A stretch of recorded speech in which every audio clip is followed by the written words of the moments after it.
Hey, what's up guys? Welcome back. I'm so excited to show you big mail day today. I got my engine harness in from Dennis Powell from the forums. I'll leave his forum name in the description below. If you're a member of Pelican Parts, you can reach him through Pelican Parts. He's huge on the forums. He's the guy to go to when it comes to wiring for these early 911s, or just he's just a huge wealth of knowledge. He knows his stuff, so great guy. I'm gonna be pulling the motor out of this car today, just kind of for my own benefit, but also to show you guys how this harness goes in.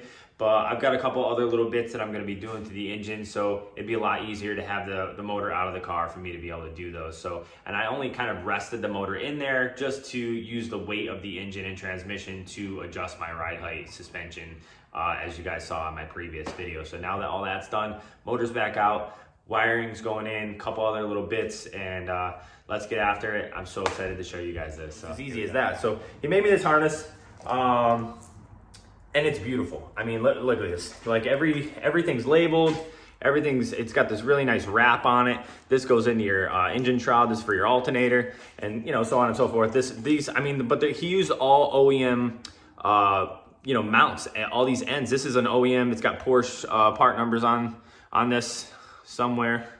But anyways, the other ones have, like, this has got Porsche part number. This little boot has a Porsche part number. I mean, this looks so much nicer than mine. I'll show you mine. This is what I'm just not seeing like a clean harness. I'm thinking mine is okay, but I didn't have a brand new harness to kind of compare it to until I saw Dennis's work on the forums. But this is what I was ready to put back in my car. I'm a little embarrassed to show you guys this, but I mean, just like stuff like this cracked boot. This boot is here to protect it from the elements, and I've got huge cracks in it. I was ready to just throw this back in. And this is Dennis's same part number boot that's brand new, I mean, look at these, everything inside there it's just really nice looking. So excited about that. The 14-pin connector, just like really clean. This is Dennis's. Well, you can see the brass inside there. Mine is just dark from dirt in there. This was a huge thing for me, is like, I'm looking at all these wires. Somebody fixed this wire and then it broke again, and I don't even know what this is for. So it's like, man, I gotta double fix a crispy wire. Like, this is, look at this. I just snapped that wire. This wire is no longer, I mean, I can't believe how easy it snapped like a twig. Can you guys see this? This is your engine harness from 1980, just breaking. So it was a good idea for me to get this. I thought it was funny. I thought this boot was plastic. It's so rock hard. Dennis's, it's rubber. I never knew this was rubber. This is just like so malleable. So pretty cool to check that out. I have reverse light harness. I didn't even know that these wires were for the reverse light switches. I just had them capped off. I never had reverse lights in this car.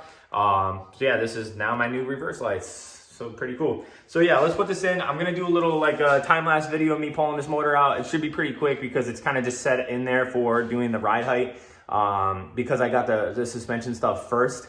So I was waiting for everything else to come in for the motor. So now I'm ready to pull the motor back out and just kind of go through a couple more things.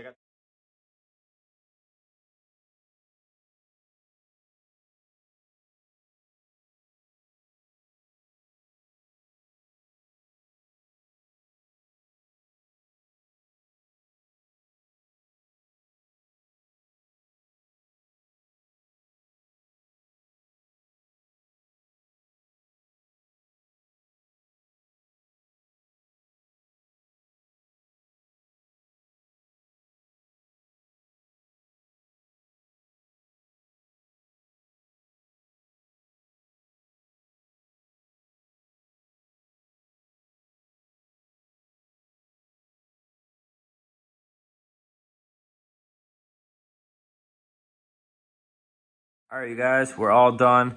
I've got to put my alternator in still, but I just wanted to show you guys the harness today. So the harness is through. I drilled a hole for the shroud. I was unsure what size grommet was going to come, so luckily it was an OEM grommet. So I drilled the hole to that size, OEM sizing. I think it was 3/4 of an inch. And then my harness for the coil, I'm not sure if I'm going to put the coil up here or if I'm going to mount it down here to the chain box housing cover where the two kind of longer studs come out over here. I might make a bracket for that to hold the coil here rather than having it up here because it's just a little bit more symmetrical and I like that look. But yeah, everything came really nice. The wires are just, I mean, everything's perfect length, fits in there. Everything was labeled. So I'm going to leave the labels on there while I'm installing everything. And before, you know, I'm probably after my first drive and I know everything's good, I'll pull the labels off that kind of need to come off.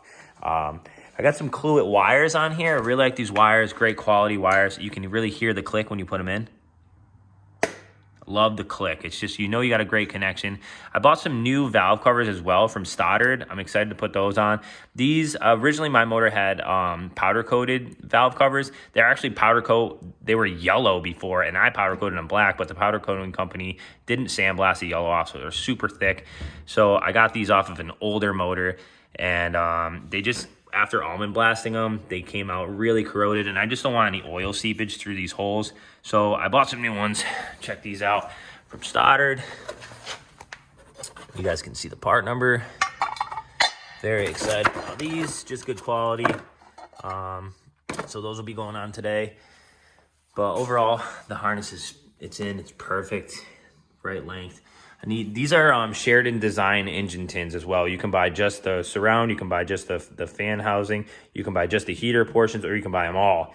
And I did the full kit. I'm really happy. You have to drill all your own holes, like all these holes for everything, you know, to mount them underneath. These back here, I put my own hardware in there. Even all these holes, you have to drill all your own holes because every motor is a little bit different, and you're dealing with a fiberglass mold as well. So every mold is just a little bit different. So they send them to you undrilled, which is, at first I was like, man, this is gonna suck, but it was actually a lot of fun. I suggest drilling in, but drilling in with the drill bit in reverse rather than forward, because it grips it and it rips the fiberglass. So if you do a reverse drill, it's kind of a little bit better. Anyways, the harness is good, all the right lengths. Really happy. Got to trim the shroud just a little bit more for this. It just doesn't want to go in anymore, and I don't want to break anything. So I'm going to trim, and that's that, guys. We are all done for the day, at least for this project. I'm going to throw the alternator in and try to put this motor back in today so I can get on to the next project. Thanks for watching, guys. I had a blast, and hopefully you guys liked the video. Thanks.